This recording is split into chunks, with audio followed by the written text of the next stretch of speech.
cabdikariim xuseen guureed markii uu xarunta madaxtooyada ee magaalada Cadaado shir ku qabanayo 20 kun oo madaxtooyada ka dhiibaa bishii baarlamaanku markuu shir qabanayo $1 maalintii laga qaada dad sidaas marka dhaqaale looga qaadanayo guriyuhu ka kiraysan yihiin guriyuhu qaranku lahaa dawlad ma ahan waa dad marti ah oo maaragtay dad kor jooga meesha ka goobaya inay dagaalo ahliga ka abaabulaan ayadii ay horgelayso sidaas ay marka adeer u yihiin wax dib u dhac ma aha wax dawladnimada meeshaas kama soo socdaan haddii dawlad goboleedka galmudug la shaaciyo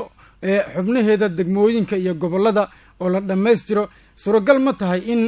garabkan kale ahlu sunna ee gobolada dhexe jooga Dhuusamareeb jooga inay ogolaadaan oo ay raacaan maamulka dadka gobolada dhexe dhistaan adeer hadda maamulka la jiraan meesha maamulka gobolada dhexe dhistaan kama jiro ma aha inaad adiga ruuxa ugu dambowdo meeshaas maamulka la jiraan ku dad guriga jooga oo diyaarad ku yimid oo maaragtay inta guriga kireystay gatay dad ciidsaday weey oo dadna maamulka xubin iyo xeebo 24 kiiloomitir ku fadhiyay ka gatay meeshii ay ku fadhiyeen bogcadaas yartaa dad dhaxda fadhiyo weey marka maamul ma aha maamul waxa la yiraahdaa dad wax maamulo waxay maamulaan isheed ala ku weydiinaya maxay maamulaan haystaan shacab ma haystaan oo ma haystaan mas'uuliyad ay ma haystaan marka ma waxa inta diyaaradda isku wadaan miyaa ismaabusha arinta galmudug waxa weeyo caalamka lagu qiyaamayaa oo waxa laga fahamsiinayaa in maaragtay meesha dawladdu ka jirto meesha dawladdu kama jirto shakhsiyaad diyaarad ku yimid oo dad inta keensaday lacag ku baxshay wax maamulku sheega ka samaystay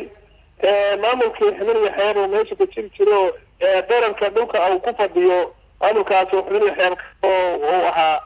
Cadaado iyo Baxdo iyo wuxuu ahaa markii aan xaqiiqo iyo godin laba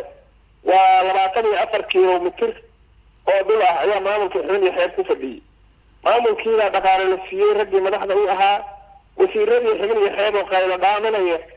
ayaa laga kor qaatay meeshii oo raka iibsadeen iibsigaas markii laga gatayna wixii ka dambeeyay maamulkan ajeedaysa hadeer la yiraahdo galmudug ayaa meeshii magacii arda qaybdid laga soo gatay saasa loo soo dhax bariistay sidiina inay dhax fadhiyaan wax ka soo kordhaya iyo waxa ay umada Soomaaliyeed ugu fadhiyaan iyo wax macnaha keenayaan ma jiro maamulka gobolada dhexe oo hadeer aan anigu dhax joogo oo Sheekh Masaakir ka yahay madaxweynaha ka yahay waxa weeyo mar haddii dhulkii Soomaaliyeed u fahamtay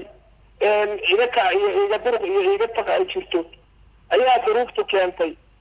dadkii helidiinka ahaa oo dalkan dadnimadiisa inay soo celiyaan rabay ayay maaragtay ayaa culimada sunna wal jamaa horkacayeen sidaas daraadeed maamul caama ayaa lagu jahaysnaa marka ay abuurantay qiyaaminta caalamka iyo kala boobka ayaa duruuftu keentay marka in maamulkii dadkii shacabka ahaa iyo deegaanka waxay yiraahdeen walman haddii maamul goboleedyo la sheegayo mudug iyo hiiraan iyo galbeed anagoo gacanta ku haysana yaa wax diyaarad lagu sidana oo ku kordhisana wax naga aan dhisano saasa shacabka ritaankiisu noqdo wayna bisteen kaas baana sala waa ku soo haray mid kaan diyaaradda lagu keenay hadda sheegayso wasiirada iyo loo magacaabay waa kuwa haddii wuxuu xalaal yihiin ayagu isma khilaafeen waa kuwa iskhilaafo ayagoo kow aan maaragtay waagu u baryin oo aan 1 kiiloomitir oo dhul haysan waa kuwa iskhilaafo idaacadaha ka caysanayay waa kuwa xildhibaanadoodii lahaa maaragtay qiyaama meesha ku jirta